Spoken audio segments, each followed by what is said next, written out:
បាទសូមស្វាគមន៍បងប្អូនវិលមកកាន់ channel របស់ខ្ញុំបាទ Creative ហើយនេះខ្ញុំសូមបង្ហាញបងប្អូនតាក់ទងទៅនឹងទូរស័ព្ទ Oppo អញ្ចឹងបងប្អូនបើសិនបងប្អូនចង់បានវីដេអូថ្មីៗបងប្អូនសូមជួយ Subscribe ក៏ដូចជាជួយ Share វីដេអូរបស់ខ្ញុំផងដើម្បីឲ្យខ្ញុំមានទឹកចិត្តក្នុងការធ្វើវីដេអូថ្មីៗបន្តទៀតជូនបងប្អូនហ្នឹងបងប្អូនជាថ្ងៃនេះគឺខ្ញុំបាទសូមមកបង្ហាញតាក់ទងទៅនឹងរបៀបថាច់បានចុចថាច់វាមកវាពីរដងលោតscreen ពីរដងទៀតបិទ screen មានថាបិទថាច់កុំឲ្យវាដើរអញ្ចឹងបងប្អូនយើងចុចអញ្ចឹងបងប្អូនដោយសារខ្ញុំចុចទៅវាលុតដោយសារខ្ញុំ screen shot record លើនឹងអញ្ចឹងបងប្អូនអញ្ចឹងដើម្បីធ្វើការបើកវាគឺបងប្អូនជាដំបូងគឺបងប្អូនចូលទៅកម្មវិធី setting បងប្អូនកម្មវិធី setting បាទយើងចុចទៅលើ setting បងប្អូនបាទចុចទៅ setting យើងអូសមកក្រោមបងប្អូនអូសមកក្រោមវាមានមុខងារជាច្រើនដើម្បីឲ្យបងប្អូនធ្វើការកំណត់វាអញ្ចឹងបងប្អូនមុខងារមួយចំនួនគឺខ្ញុំបានបង្ហាញបងប្អូនមួយចំនួនមកតកតងទៅនឹងការប្រើប្រាស់មុខងារផ្សេងក៏ដូចជាការបង្ហាញនៅវីដេអូ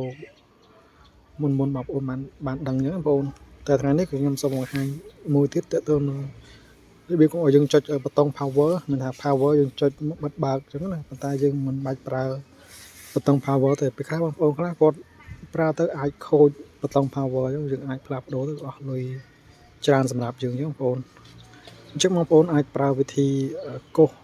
ទៅលើថាច់បានបងប្អូនអាចកំណត់បានអញ្ចឹងណានេះខ្ញុំសូម recommend ទៅចំពោះតែ Oppo ទេបាទ Oppo បាទ Oppo យើងអាចធ្វើបានគ្រប់ស៊េរី Oppo អញ្ចឹងណាបាទតែពេលខ្លះបងប្អូនខ្លះមួយចំនួនគឺគាត់មានទេបាទអញ្ចឹងបើបងប្អូនមានបងប្អូនអាចធ្វើការអាប់ដេតវាអញ្ចឹងបងប្អូនបាទហើយបើសិនในករណីបងប្អូនOppo អាប់ដេតហើយយើងអាចមើលតាមខ្ញុំបាទទៅគឺខ្ញុំសូមបង្ហាញបងប្អូនអញ្ចឹងបងប្អូនអញ្ចឹងដំបូងយើងចូលនេះបងប្អូនចុចកន្លែង home screen and lock screen ចុចហ្នឹងបងប្អូនបាទបងប្អូនឃើញបងប្អូនឃើញមុខងារវាបងប្អូនអញ្ចឹងមុខងារវាច្រើនអញ្ចឹងបងប្អូនមុខងារវាច្រើនដើម្បីធ្វើបងប្អូនធ្វើការកំណត់វាអញ្ចឹងណាអញ្ចឹងនេះបងប្អូនឃើញអានេះបងប្អូនឃើញខ្ញុំចុចបិទបើកណាបងប្អូនឃើញដំបូងបើសិនបងប្អូនអត់ទាន់បើកវាទេគឺវាអញ្ចឹងយើងបើកវាមកចេញចេះបងប្អូនណានឹងចំពោះយើងធ្វើការថែបវាពីរដងណាថែបមិនដៃយើងពីរដងទៅលើ screen ហ្នឹងគឺវា lock អញ្ចឹងបងប្អូន lock បាទហើយយើងបើកវាមកបាទបើកវាមកខ្ញុំមិនអាចបង្ហាញបងប្អូនបានទេដោយសារតែ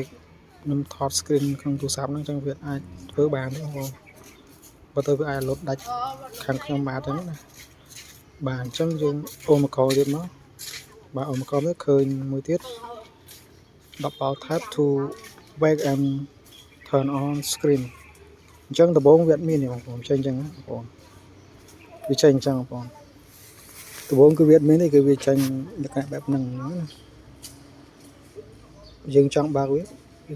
មកដើម្បីធ្វើការកំណត់វាបានអញ្ចឹងបងប្អូនអញ្ចឹងមានតែពីរនេះបងប្អូនមានតែពីរយើងបើកតែពីរហ្នឹងទៅដើម្បីធ្វើការ double tap ទៅលើ screen របស់យើង tap ពីរដងយើង lock សោ tap ពីរដងទៀតយើងឲ្យដាស់មានថាដាស់យើងដាស់ភាសាខ្មែរថាដាស់អញ្ចឹងណាបាទដាស់ screen របស់យើងឲ្យវាមានពន្លឺឡើងវិញអញ្ចឹងណាបាទក្នុងនេះដែរគឺវាជួយបាទជួយយ៉ាងម៉េចគឺមានថាជួយទៅលើប៊ូតុង power របស់យើងមកចុចប៊ូតុង power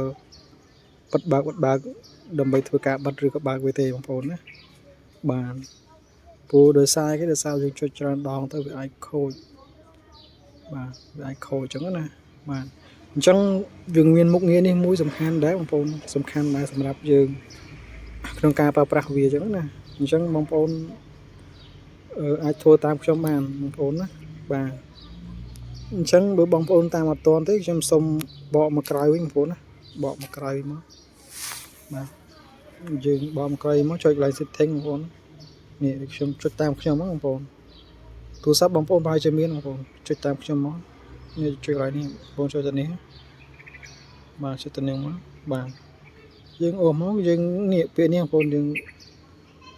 ត្រូវតែបើកវាបងប្អូនណាត្រូវតែបើកវាដាច់ខាតត្រូវតែបើកវាបាទបើកវាមកដើម្បីកំណត់វាចូលមកគ្រប់វាមក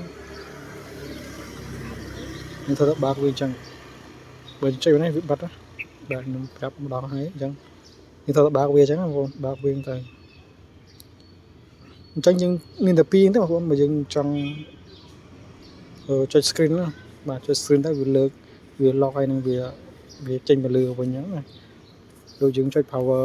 បិទបើកអញ្ចឹងបងប្អូនប៉ុន្តែយើងជំនួសមកទៅលើការចុចទៅលើ touch វិញណាបងប្អូនអូខេហើយអញ្ចឹងវីដេអូខ្ញុំមានតែប៉ុណ្្នឹងទេបងប្អូនបើសិនជាការនៃបងប្អូនគាត់ថាមានសារៈ